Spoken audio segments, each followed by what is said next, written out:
Welcome everybody to Centering Trans Folks in Harm Reduction. My name is Taylor Edelman. My pronouns are he, him. I work with Apex Community Care out of Danbury, although we have a Torrington office as well. I'm the Health Equity and Community Engagement Coordinator. Some might know me from my history as being one of the first out trans athletes in the NCAA, but it's okay. A lot probably don't know me, and that's fine. So we just kind of wanted to start off today, talking about trans joy or trans euphoria. A lot of times with TDUV, Trans Day of Visibility, we see this spoken about, but I think particularly as we head into Saturday, since we have TDOR, Trans Day of Remembrance, coming up, which is a day to remember those who are no longer here with us due to gender-based violence. It's especially important because I think it was just yesterday I saw another headline saying that 2021 is the deadliest year on record, but when is it going to get to the point where we're not seeing those headlines anymore, right? And hoping isn't enough. Action is really what needs to be taken. So I just want to thank our community partners. We've got AJ, we've got Dr. Eckert here, we've got Reim Ifrach here, we've got Alyssa Ramos here. So thank you all for taking action and allowing us to move this work forward. So what we're going to do is we want to do a little activity with folks. We wanted to ask the audience, you can either come off mute or you can type it in. We wanted to ask, what does trans joy look like to you? So I'm just going to go ahead and share my screen. And there are instructions here on the top how to do that. So I'm just going to go ahead and activate the poll, open it up. So at the top here, you just text in to 22333. You'll put in the code, which just happens to be my name with some random numbers. And then you can type in your response. But again, if you feel comfortable coming off of mute, by all means. So we'll give a few minutes for that. We'll just kind of let that simmer.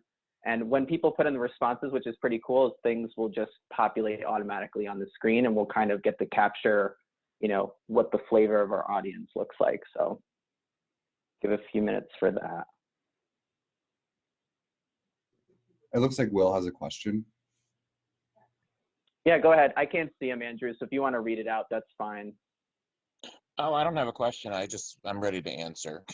Go ahead, Will. Well, mainly because I did a photo shoot, as some of my Facebook friends know, in June to sort of capture gender euphoria for me. And looking through the pictures, I just wearing a dress and feeling like wearing a dress and having a pretty face on is what trans joy looks like for me, because looking through all the pictures, I know that whenever I'm having a bad day or feeling down, I can just look back at those pictures and know that's what I can get to when I finish this exploration, so to speak. I love that. Thank you, Will. And I saw those pictures. Those are fantastic. Oh, wow. Okay, so we're getting responses here too. Being in love, feeling at home in my body, having facial hair, same. Radically being exactly who we are without having to let ourselves down for others and being respected. These are awesome.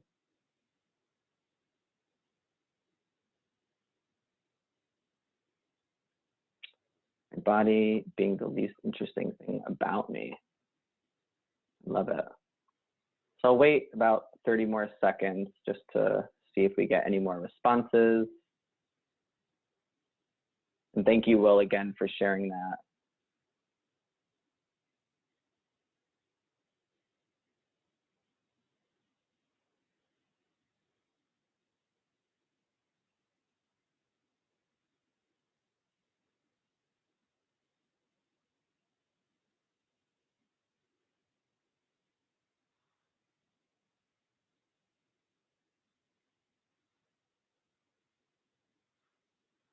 Honoring the gift that is being trans/GNC+.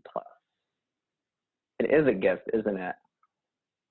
I think so. I always tell people it's like having a superpower.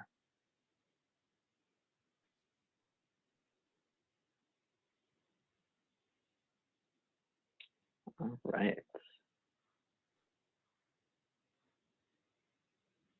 Awesome. Oh, hearing people go out of their way to use they, them. I love that. It was just, again, the other day, I got into an argument with a family member over them not or them being perplexed by using they, them pronouns, which perplexes me. I don't quite understand why it's so difficult. And also, if somebody just wants you to refer to them as such, just do it. We're going to argue with people about it over and over again. It just, I don't understand it at all. Savannah's hand is raised. Oh yeah, go ahead. You can come off mute, Savannah. It's totally fine. Sorry, I didn't want to interrupt. I'm not very camera ready, but I was trying to text it and it wasn't letting me use the words full or a. Anyways, Oh, okay. yeah, something that really scratches an itch in my brain is just a full face of makeup, beat to the gods, and then a really mask outfit. I don't know why, but that really makes me feel good. Love it. I love it. And I think makeup is super powerful. The aesthetic, being able to control our clothing or what we're wearing, you know, controlling our look is very powerful. You know, whether it's shaving all of our hair off or growing our hair long, it's just being in control. Because I know just personally for myself, I wasn't allowed to cut my hair for the longest time. And so when I was able to just get rid of it, it was like the most liberating experience ever. And I just shaved all my hair off, and that was it, because it was me doing it. And that's it. So I don't know if anybody else feels similarly, but yeah. All right. So without It's a further powerful ado, feeling. yes, it is a powerful feeling. Oh, look, we have Carly here. We have Mel. This is exciting. I can see everyone again. So welcome to everybody who's just joining us. Welcome to the panel. So we just did our little bit on trans joy, but we're going to jump into it because I'm super excited for this conversation, as I'm sure everybody else is. So just to introduce the organizations we have here represented, we have Apex Community Care, which is the agency that both Alyssa and myself represent. So Apex, formerly known as AIDS Project Greater Danbury, began providing HIV case management and supportive housing services to those living with HIV and AIDS in the 80s, particularly 1987. Since then, we've expanded to incorporate a large scope of services throughout Western CT to include HIV, STI testing, syringe services, substance use, behavioral health, and most recently, medical services. Second up, we have Anchor Health, Connecticut's leading health center focused on embracing and promoting the health and well-being of LGBTQ individuals through compassionate, comprehensive, and evidence-based care in a safe, welcoming, and affirming space. And I can attest that because I go to Anchor Health, love it. Established in 2016, Anchor Health now sees more than 2,500 patients across 2 full-service clinics in Hamden and Stamford. It is healthcare for queer people by queer people. And last but not least, we have Rainbow Recovery, which is a recovery-based collective committed to recovery from eating disorders, complex trauma, substance use, LGBTQIA2+ issues, and moving towards the gender-affirming care process. So excited to have you all. So with that said, first up, I just want to introduce Dr. AJ Eckert. Pronouns are they, them, theirs. So AJ is the medical director at the Gender and Life Affirming Medicine Program, otherwise known as GLAM, at Anchor Health. So AJ is actually Connecticut's first out non-binary doctor, and like I said, serves as the medical director there at Anchor. And Dr. Eckert has been involved in LGBTQ healthcare for over 14 years, with 7 years experience as a provider of primary and preventative care and gender affirming services. And some of you might know, Dr. Eckert is super passionate about demystifying gender affirming medicine through their YouTube show and TikTok, Queering Health with Dr. E, which I love. We love it. Second up, we have Alyssa Ramos, they, them, theirs, Harm Reduction and Prevention Manager at Apex Community Care. And Alyssa's been with Apex for about 2.5 years. They're currently pursuing their master's in public health, focusing on social and behavioral health sciences at Johns Hopkins University Bloomberg School of Public Health. Alyssa is an outspoken, neurodivergent, trans, non-binary, queer, Latinx artist and trauma-informed mental health care advocate. And they're an ardent anti-capitalist, and they're continually learning and fighting for equitable policy changes so historically marginalized communities can thrive. Yes, we love it. And we have Reim Ifrach. I'll list all of them: REAT, ATRBC, ATCS, LPC, NCC, CLAT, because you work damn hard to get them. That's why I'm going to say them. Pronouns they, them, theirs, co-owner and operator at Rainbow Recovery. M is a trans, non-binary art therapist, fat activist, and artist whose work focuses on body justice, intersectional social justice, and eating disorder treatment equity access. They are the director for Walden's Behavioral Care's Rainbow Road, the country's first virtual eating disorder, QS LGBTQIA plus IOP, love that, which is proud to announce having over 90% queer staffing. Whoa. M also co-owns and operates, like I said, Rainbow Recovery, where they support people through the gender affirmation process, complex trauma recovery, eating disorder recovery, and body image issues. Love it. So to open this up, since we're talking about harm reduction, Alyssa, since you are the harm reduction and prevention manager at Apex, how do you define harm reduction, and what's a common misconception that folks have about it?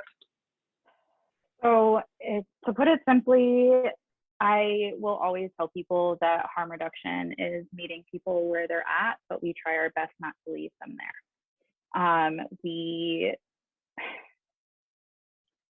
The harm reduction movement is one of those things where, you know, you are supporting and you're empowering people, and it's people who use drugs, it's people who do sex work.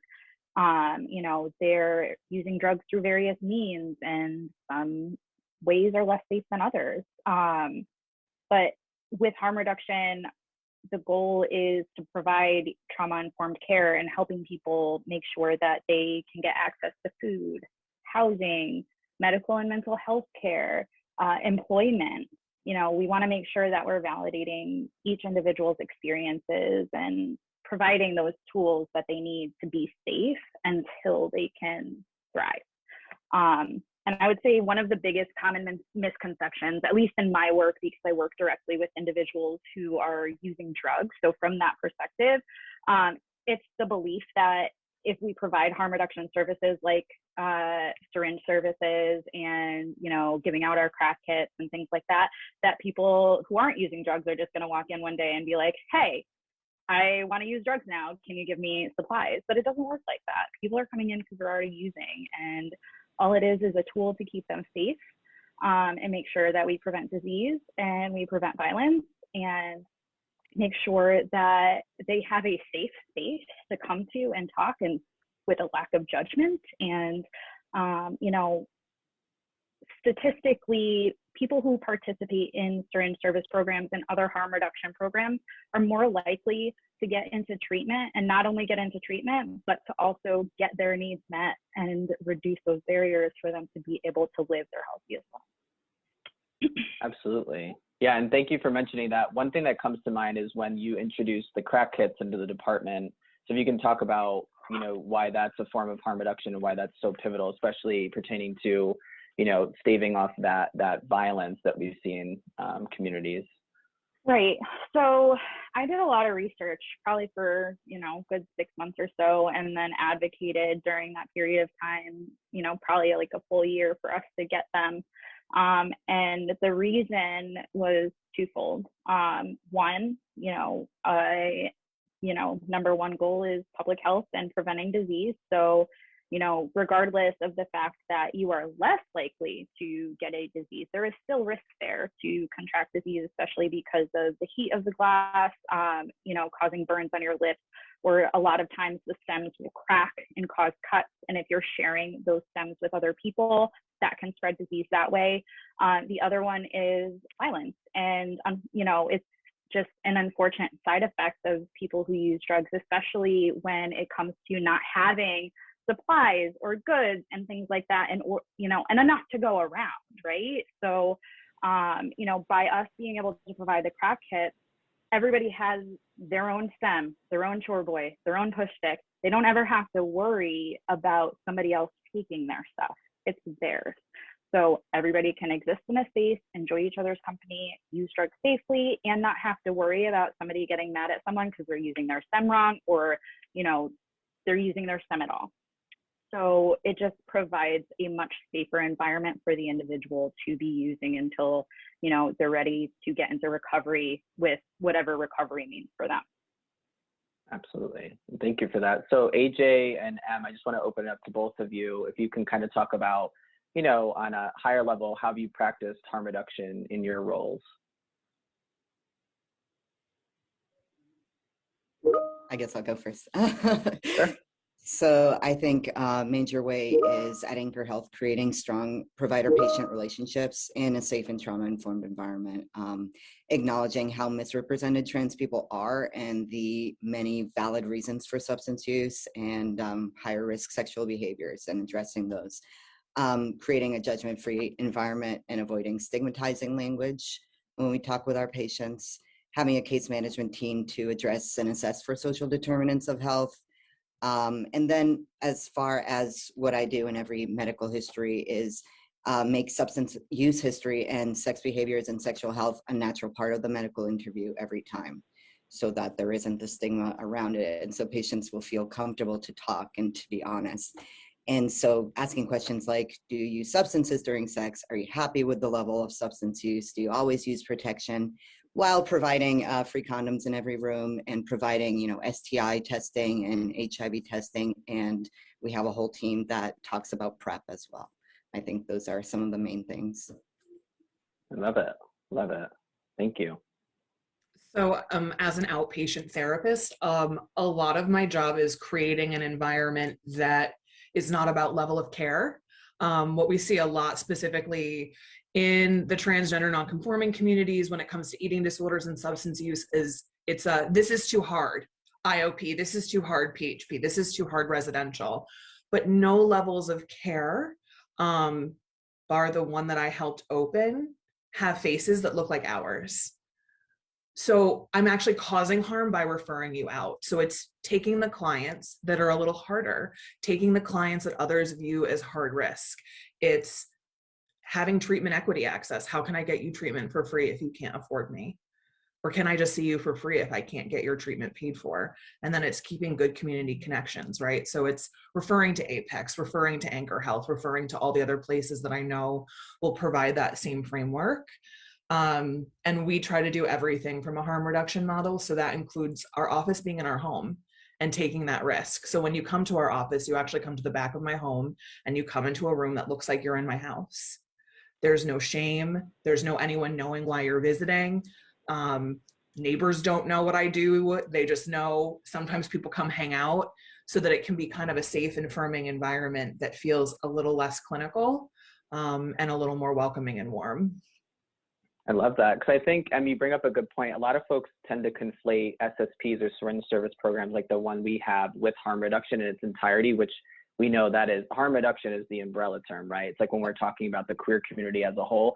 So you, just de facto, you saying you have folks come into the back of your home, that is a very easy step of harm reduction that we can see. And you see someone's effect when they come into your office, whether you have the little plants or the globe lights, they relax, that stress kind of opens up for a much more productive conversation, I think. So with that, I just kind of wanted to explore, what is the connection between gender affirming care and mental health status? And I'm going to open up that to anybody who wants to speak on that. The statistics for the trans and gender nonconforming community are staggering. 50% more likely to develop an eating disorder, a substance use issue, die by suicide, face states violence or community violence. So by existence, you are 50% more likely to have something bad happen to you or to develop something that you have to learn to manage for the rest of your life. So really, mental health care needs to be geared towards our community more than any other community, because we actually need it more than other people until we can get our culture to change. So to me, gender affirming care is that harm reduction that we're talking about. And it is a major part of that treatment, because by just meeting another trans person and having some empathy and letting them know there's a safe place to go to, I could have stopped you from having an eating disorder or dying that day, genuinely. And that's kind of how, at least from a therapeutic standpoint, I kind of look at my job, is that every day is a day where I can help someone kind of have that life worth living. Absolutely. Thank you for that. And I think oftentimes too, as trans folks, we have to be very protective of our own bodies and our own selves. And a lot of that burden gets placed on our shoulders to kind of carry the work forward. And that can be taxing. That brings in the conversation self-care. How do we as providers, at varying levels, take care of ourselves and band together, which is one of the great things about having this panel, is that we're bringing all of us together in different parts of the state. But with that in mind and the staggering stats that Em just just brought up, Alyssa or Dr. E, do you want to kind of add on to that from what you've seen in your experiences? Yeah, I mean, I would say at the very base level, when we affirm people as who they are, there's just proven benefits in all of the evidence-based research. There's benefits like decreased depression and anxiety levels, reduced suicidal risk and ideation, and improvements in dysphoria. And like Em was talking about, I mean, we see so many mental health disparities because of minority stress in our community. And so I think any part of gender affirming care, regardless of if it's medical, mental health care, surgical, any of those pieces are incredibly important. I mean, there's just such a huge connection to mental health. Absolutely. And Alyssa, I don't know if you wanted to add anything. If not, it's okay. Yeah, I mean, I took notes beforehand to help. So one of the things that I had talked about was definitely more like from the public health perspective of mental health and substance use. So, you know, when we're talking about the link between mental health and substance use, I tend to look at it from like a systems thinking perspective. So, you know, the lack of access to adequate mental health care, which is something you had touched on, and you know, the deep-rooted stigma around mental health prevents people from, you know, addressing their mental health and increases their risk for substance use. You know, understanding and respecting the historic mistrust of the medical system. That's going to prevent somebody from wanting to go get help, and they're going to go and self-medicate in other ways. You know, another thing that I had also written down was also, and I feel like this is really on a societal level, a lack of understanding of what trauma does to our brain. And because we don't really truly understand what trauma does to our brain, we don't realize how it affects us on such a greater level, and how our brains fragment when we go through trauma, and it prevents us from really being able to take care of ourselves the way we want to. And we're more likely to make risky decisions because of that trauma.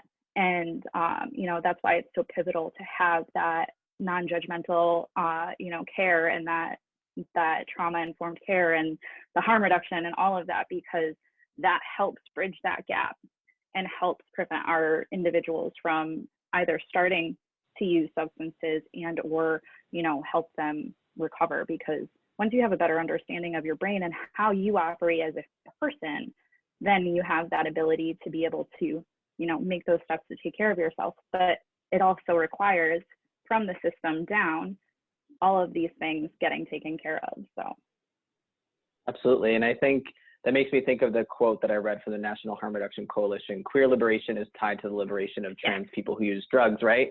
But how are we going to get there if we don't have any data, right? And that's the thing you and I were speaking about yesterday, Alyssa, and I don't know if anybody else wants to touch on it.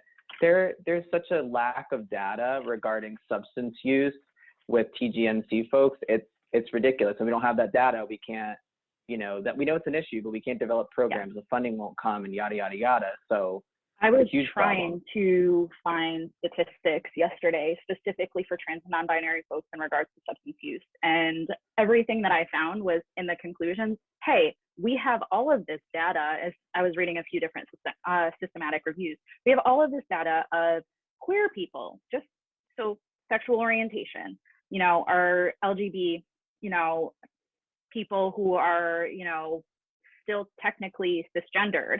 And we don't have any information of how it impacts our trans individuals. And I was able to find basic things for our, you know, queer individuals about opioids or about, you know, cannabis and things like that. But we have nothing on, you know, okay, so how do we research and test an intervention to see if that intervention works for trans individuals? That hasn't been done yet. So in regards to the direction we want to go in to provide the best level of care, we don't have that research to say, hey, this is what works for our trans folks, and this is what's going to be the most effective. And the thing is, if we can find what works for our trans folks, we probably have a decent model of what can work for a lot of people.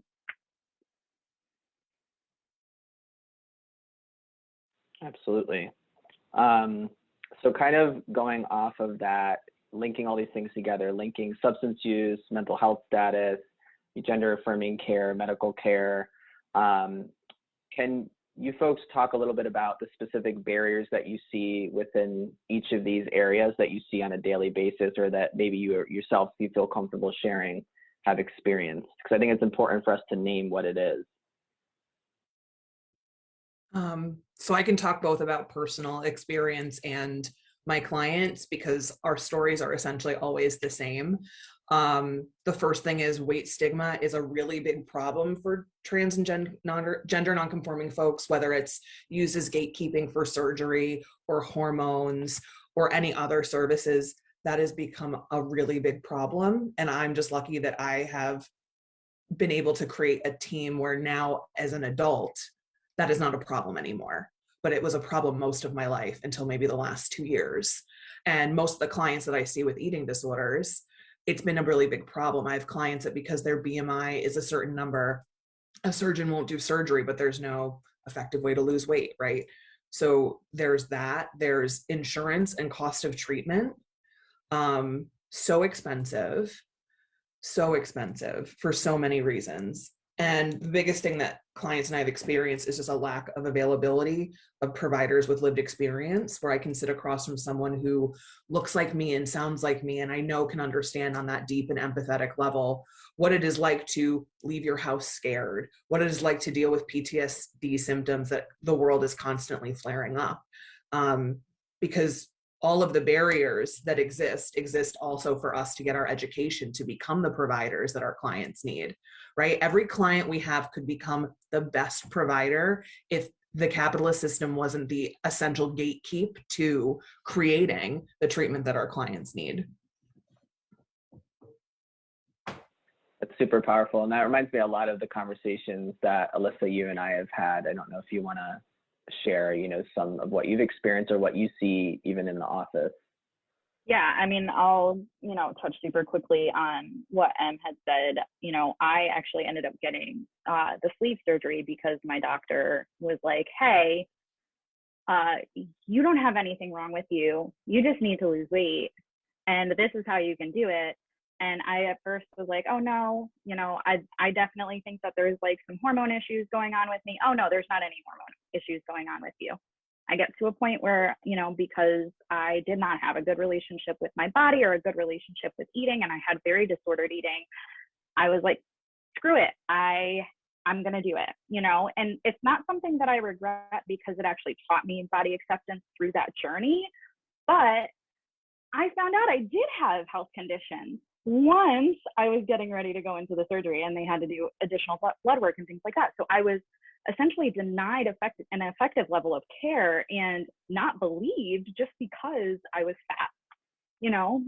Just because I was fat. It doesn't matter, any other symptoms that I'm telling you that I have, it's because you're fat and you need a nutritionist and you need to lose weight. And that wasn't the case. I had health conditions that were preventing me from being able to live my healthiest and happiest life, that were hurting me when I was moving and things like that, ways that, if a doctor believed me, I could have probably not had the surgery and I could have lived a happy, healthy life and continued to live a happy, healthy life. And everything happens for a reason, but it just goes to show that there's a lot of work that has to get done in regards to stigma regarding weight.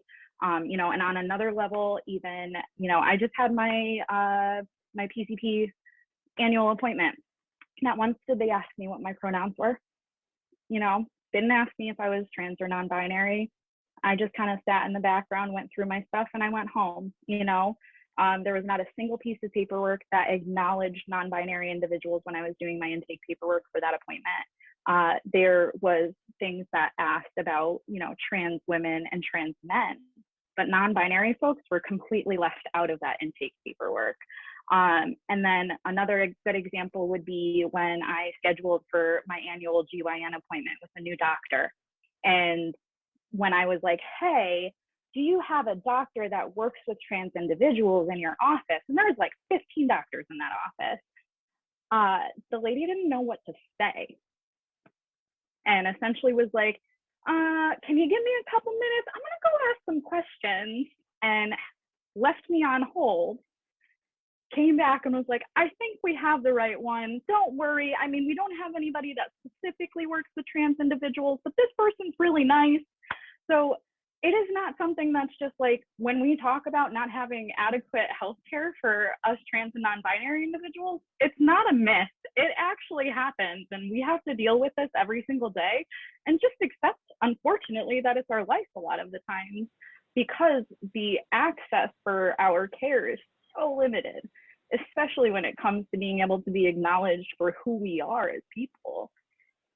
Absolutely. And just to quickly, before I bounce it over to you, Dr. E, Will Love in the chat said, I call it my general malaise because every issue is quote unquote related to my weight, right? It's seen as more of an inconvenience, a hindrance to the process. So Dr. E, can you just speak a little bit about the barriers to gender affirming care that you hear from your patients? Because I'm sure you hear an awful lot. Yeah, there's so many. I have like 2 pages written down just because I needed to get my thoughts together. But I did want to say, Alyssa, we are still taking new patients, and I do preventive health and annual gyne exams. So just in case. Thank you so much. But yeah, I mean, I think a big one is the lack of knowledgeable providers and the kind of low and limited accessibility to clinics who actually provide competent gender affirming care. And even when there are clinics that provide them, then having these long wait lists for a lot of those clinics. And that's especially an issue when it comes to, for example, teens starting puberty. I mean, puberty doesn't wait, and they're waiting 1 to 2 years to potentially start puberty blockers. I mean, it's just terrible when that is that is a major thing that can reduce dysphoria and keep them from, later surgeries and other harmful, interventions down the road. So that's a big thing. I mean, I think we kind of touched on the trans medicalization, the fact that the larger medical community, first of all, is by and large ignorant of trans health issues and doesn't seem to care to do anything about it. I don't know how many patients I've gotten sent over to me from their PCPs because they're just like, I don't know, go over there. The fact that the medical community reduces us to gender dysphoria and gender identity disorder, which although it hasn't been in the DSM since 2013, I still see it all the time on insurance claims, and I see it in other providers' notes. And so being viewed as mentally ill as a whole, even though we all know that being trans is not a mental illness, there's just so much harm that medicine can do. And there's pressure, I think, on our community to pursue medical treatment and to do things one way. And, talking about non-binary erasure, even clinics who provide gender affirming care generally have guidelines for trans men, trans women, and don't know what to do with anybody who doesn't fit into those categories. And there's that expectation that if you are a trans man, you're going to be hyper masculine. If you're a trans woman, you're going to be hyper feminine, when we all know that there's so much variation there. And I think there's been, especially in the field of medical research, just so much harmful research done in the past. I mean, to the point that a lot of the studies from the 80s, 90s, early 2000s, it's just problematic to read them the way they talk about trans people. And I think that's really pervasive in the medical culture to this day, so that's a main one. I mean, I think finances, insurance issues, that's huge because we're constantly fighting with insurance companies, putting appeals through to make sure that procedures are covered instead of being considered cosmetic, to make sure that the medications I want to give my patients are being given to my patients, talking to the state to make sure we can get enough testosterone since it's a controlled substance. They're curious why we use so much of it. And, part of it is the fact that to this day, a lot of doctors see what we do here as experimental, unsafe, extreme. And I see specialists all the time who will blame the hormones before anything else on other medical complications, when we know that 99% of the time it has nothing to do with the gender affirming care that our patients are getting. So absolutely. I mean, and sorry, I'll close it out. I just keep going, please. But the rejection people need to hear this. I mean, I think that by and large, there's this huge thing that I hear from my patients is that they have to teach their doctors about themselves. And I mean, that's just so inappropriate, and that they are rejected or mistreated by their healthcare professionals once they find out that they're trans. I mean, to the point that a lot of people don't end up getting primary care or preventive health care And obviously further down the road, that leads to further, burden as far as treating diseases instead of avoiding them in the first place. Yeah, I mean, there's just a lot of barriers, and trans healthcare education in schools is pretty much non-existent. Medical students get maybe an hour on LGBTQ health, and it's all grouped together. So. Yes, and I love that you brought that up, because I was actually going to say that's one of the things that we've yet to see is kind of this expansion within the medical community, whether you're PA, NP, or MD, DO, getting those hours in the classroom. That's a form of harm reduction as well on a higher level, maybe a legislative level or some kind of curriculum level. But Dr. E, I just want to let you know, people in the chat are loving what you're saying. Repeat that for the people in the back, Dr. E. And then Carly mentioned my pet peeve, white providers who talk down to patients who are not white. And I think that brings into the conversation intersectionality as well, which we've touched on here and there. And there's a question in here. I'm going to save them for the end because we will reserve time for that. But thank you, Quinn. I do see that, and I promise I will get back to that. Also, just that's a good kind of place to say to folks, keep writing in questions. I didn't know if I made that clear in the beginning, but please make sure you're typing them in. We'll get to them because this is really great conversation. And I think, Dr. E, one of the last things you were talking about is when trans folks don't feel as though they can come in and receive proper medical care, because 9 times out of the 10 they don't. I forget what the exact stat is, if it's like 60% of trans folks are avoidant of healthcare because they've had a prior experience that just was like, completely inappropriate.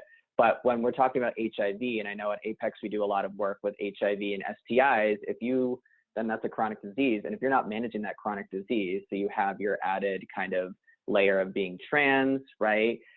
You have your added layer of living with HIV, which is highly stigmatized, and this goes untreated. I mean, that's just something that's going to spiral out of control. And that's why we have the issues we do now, particularly in Connecticut.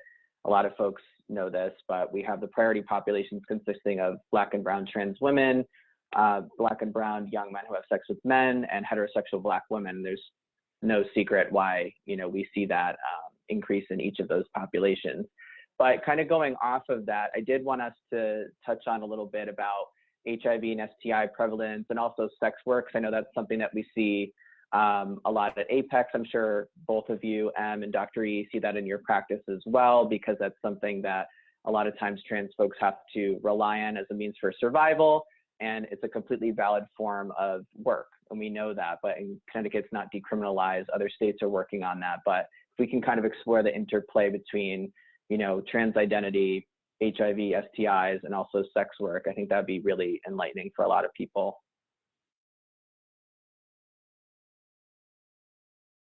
And that was to everybody. So go ahead, Alyssa, Dr. E, M, whoever. So a lot of my clients that currently do sex work, part of harm reduction, right, is talking about ways in which we can do our work in environments that are safe.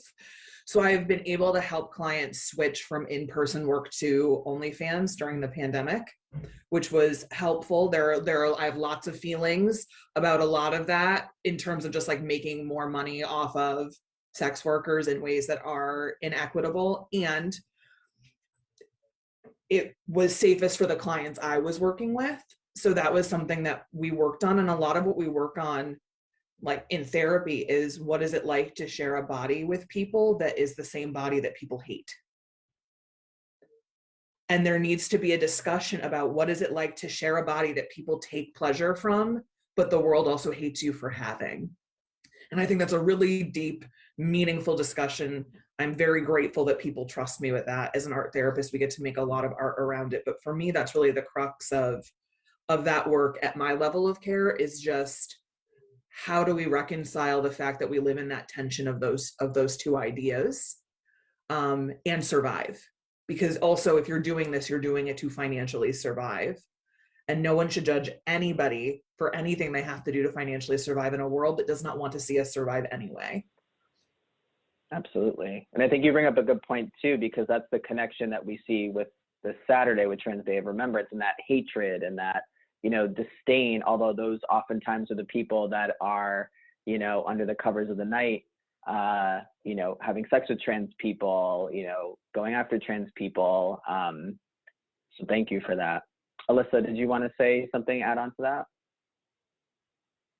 Not to put you on the spot if you don't want to, it's okay. Thanks. I only wrote stats down because, you know, that's how my brain works. But, you know, one of the things that I thought was fascinating, I was reading a research article from the CDC where they had done a surveillance report in 7 different cities in the year of 2020. And they found that of all of the individuals that they tested, 49% of them were trans and Black. And it was like, I want to say it was like over 1,600 people in all of the 7 cities. And obviously that doesn't equate to the entire country, but that's a significant number to sit with and be like, that's 50%.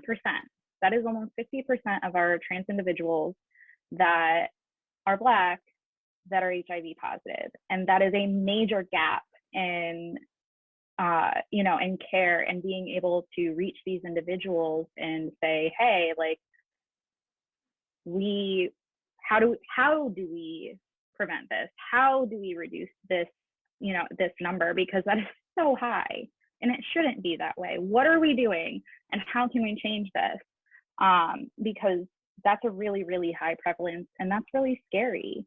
You know, and I don't think that, unfortunately, I think we have some of the answers on how to do that. And that's a lot of the work that we do here at Apex. But even for ourselves at Apex, I know that we're constantly reevaluating how we do things and changing how we do our outreach and our testing and stuff like that so that we can do our best to try to reach those communities because it's such a high prevalence. Yeah, and I think with COVID, right, we saw a lot of clients or patients being lost to care. And Dr. The E, numbers I are don't know probably going to get higher sometime. Yeah, that's what I We're think going to too. start I think seeing you're right on the a money. surge. Yeah. Absolutely, because people weren't able to come in. You know, they were losing jobs, whether they're housing unstable. Right. And whether even they're though we were justice open, involved. we were not getting the same number of people coming in for testing. Even though we were, you know, doing our best to try to market for testing, we shifted and did, you know, take home test kits so that we could send test kits to people's houses if they were sheltering in place. You know, we really truly tried to pivot as best as we could to continue to be able to reach the populations in our communities, but it didn't change the fact that the number of individuals that were coming in to getting tested, the number of individuals that were coming in to get on PrEP dropped because of COVID. Absolutely. Yeah, I think somebody had told me yesterday that Fenway Health, who had about 1,500 PrEP patients, lost a third during COVID. So, and I know we saw a similar drop as well. We didn't have 1,500, but still a lot. So Dr. E, my question for you is, are you seeing a lot of this reflected in your practice as well? A lot of this ringing true or mirroring the same sentiment over there? Yeah, I would say so. I mean, luckily, we still have the ability to do telehealth with a lot of our patients, which I think has been helpful for the barriers that people experience. So all of us still continue to do some telehealth to be able to get our patients in. But yeah, it's less now, but in the beginning, certainly people have been lost to follow-up and to getting their blood work done. And a lot of it was the fear around being in public and, you know, getting sick during the early parts of the pandemic. I also have seen recent research that is actually promising, especially since the trans community is so disproportionately affected by STIs and HIV. If patients are coming in for gender affirming care, the best thing to do is to integrate that with STI and HIV care and testing and PrEP as well, because patients are more likely to follow up if they're already following up for that. So we have seen that, and that is what we try to do at the clinic. So again, I think like integrating all of that into the office visits is really important. As a doctor, you know, part of what I do is preventive health. So making sure we ask about sex, we ask about partners, we ask about safety, you know, we ask about, you know, what sexual practices and do the testing that's appropriate. I love that, because you just went right into the last little bit before we open up in the questions, what are some best practices? So I heard some things like including the full panel when you're doing you know, when you're having that kind of yearly visit and making sure that we're doing everything in-house. Telehealth, Alyssa touched on pronouns, forms, things like that. So I want to open it up to everybody. And Alyssa, if you want to kind of go off of that, what are some best practices that, because we might have some service providers on here, and I hope we do, some things that they can incorporate into their work or into their practice to be, you know, providing more affirming care to TGNC folks. So the only note I made for this one literally says, please don't say you work with us if you don't have training. The amount of therapists I meet who, like, I don't know, working with trans GNC people is kind of like working with substance use or eating disorders. It's like a little sexy because it's like a little specialized, right? And you just want to be our ally so bad. But like, you don't have any training, and then you misgender me, you misname me, you mispronoun me, you don't have any resources for me. What are we doing? And that's a really big problem in Connecticut in the mental health community. I was just going to say, sorry, but back in the day, 12 years ago, when I had first started transitioning and I went on Psychology Today, there were like 3 providers who were like, ooh, transforming, like trans people. And I'm like, oh my God. And then every single one I called, they were like, yeah, I had like a client once, you know, who did this. And I'm like, oh, it's a nightmare. So Psychology Today, I'm calling you out. You need to take that off of there until people can provide you with some kind of certification or something. Oh my gosh. And I would say a problem in the medical community too. You know, I mean, the amount of cis providers that I see who have the hubris to think they can learn what I do in an hour's time and provide appropriate LGBT competent care. It's a huge problem, even in Connecticut. I had an entire list of things. And I actually separated them from basic, intermediate, and advanced. So we touched on the basic one, so I'm not really gonna go into that because it's obvious. Inclusion of non-binary pronouns, that's your, you know, absolute bare minimum. Eliminating M to F and F to M from your paperwork would be wonderful, you know, because it's ancient. You know, for intermediate, I put trainings like Em said, but it needs to go beyond that. You know, it's not just trainings, it's actual, you know, field work, learning how to care for them by caring for them, you know, with people who are already experts in the field. Another thing that I put was making the harm reduction model a foundational model for mental health care and medical care, which is going to change the entire approach and how people are provided that care, you know, and making it much more trauma informed. Hire trans people. That was my advanced. Engage with other queer organizations in your community if you are a provider of any capacity. And another one would be designing and implementing culturally sensitive interventions, you know, for our trans people. And the last one that I put was advocating for policy changes to protect the trans experience. So if you are a provider and you are not trans, but you want to be an accomplice with us, please do the work. Thank you for that. And going off, AJ just put something in, but first Will put in, the first therapist I met with who was quote unquote LGBTQIA trained did not know what non-binary and genderqueer meant. She was also super focused on me losing weight, which we had talked about earlier. And there's a rhyme and reason. These things are interrelated. Like Em was saying, that society tends to throw a lot of hate towards fat folks, towards trans folks. And when you have 2 of those identities meshed together, you know, leaving out sexual orientation, ethnicity, race, all of that, forget it. You know, that person is already looking at you in a completely different light. AJ put in there, I just fired a therapist I was seeing for body dysmorphia because she continually misgendered me despite my constant redirections. And I'm thinking, probably like many of you, if Dr. E is having this issue, we are also, us common folk, are having this issue as well, right? And I'm glad you fired them. Get them the hell out of there. Nobody needs that. So I really want to get to Quinn's question. We have about 5 minutes left, so this is perfect. So I'm just going to read it because there's a follow-up to it. So it's for everybody. So Quinn says, how do y'all think mistrust of medical/mental health establishments impacts the ability to collect data about drug use, PTSD, et cetera, in the LGBTQ+ community? Good question. I mean, I'll kind of jump into that. It's the inability to actually access people who, you know, are going to be able to provide the correct answers. You know, people who participate in a lot of the surveys and the research that we do are people who are willing to participate in the surveys for the research that we do. So how do we capture the people that are not willing? That is definitely a pickle among the research community. Especially when a lot of the researchers go in with an implicit or explicit bias against the community. So many people do not want to be counted in those surveys. Agreed. And a lot of research doesn't reimburse people with lived experience in the way that is needed to actually have people buy into taking the risk that their information will be safe, right? That will not be shared. Growing up, my family participated in a research study that the researcher told the whole community some answers. I've had it happen. So there's a lot of mistrust for really good reasons. There's a lot of unethical people out there. And I hope it's okay. I like Quinn's follow-up question about the shift in academia for this in particular.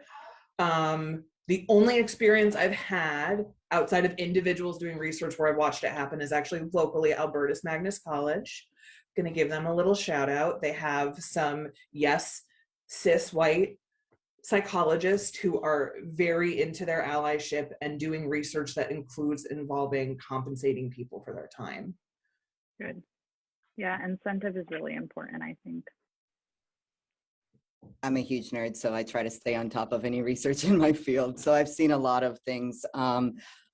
First of all, like researchers who are identified as trans, non-binary people, actually having their voices be heard finally in research and being able to do studies that are for sure, you know, more equitable. And then also, oh gosh, I lost my second thought. Just have there's a lot of people now just with a call to, okay, this is what we need to be doing with research. And I would say, you know, for every good research article out there, there's 99 sensationalized, fake, you know, pseudoscientific articles. And it's really hard to fight that. But I think there are more people coming up, you know, in the field who are doing the work, which is really, really good to see. And I'm pretty excited to see as more people like us end up in the field, which is, you know, that was the whole reason I decided to, you know, continue getting my master's and eventually my doctorate and everything, because I want to be able to do the research and be the research. Like, you know, it's personal to me.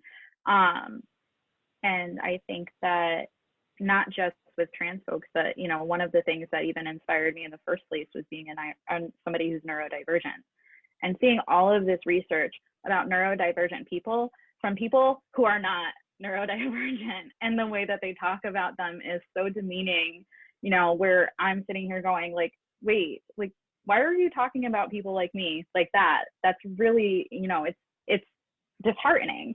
So, you know, to have other neurodivergent and trans non-binary people out there doing research, because we're all friggin' nerds.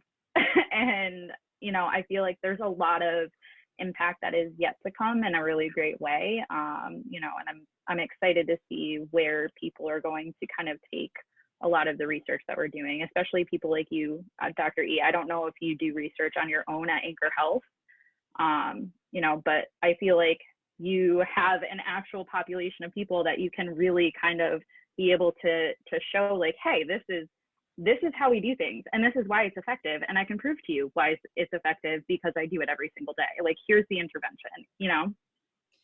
Not yet, but that's the plan. That's been one of my main goals for this next year and moving forward. And I've done some publications on science-based medicine, so really trying to follow the studies. And yeah, no, I'm very much hoping that's one of the next things we do at Anchor Health. That's awesome. I think this is all just a really good reminder that having all of us become providers and doing research means that the rest of us that care about this can do things like open programs, open safe spaces that are funded, that people can afford to go to. Because isn't that the ultimate solution to like the problems that we talk about? Absolutely. I sense a future collaboration. I hate that we have to end it here, but I sense some future work. This is pretty cool. Oh, and we're right at 12. So good job, everybody. Good job, everybody. So once again, thanks to everyone for joining us for Centering Trans People in Harm Reduction. I am Taylor Edelman from Apex Community Care. I just want to shout out again our lovely panelists, Alyssa Ramos, they, them, from Apex Community Care as well. We have Dr. AJ Eckert, the medical director for GLAM over at Anchor Health, and we have the lovely Reim, Ifrach, they, them, theirs from Rainbow Recovery. Thank you so much for sharing your time with us, and I know this won't be the last time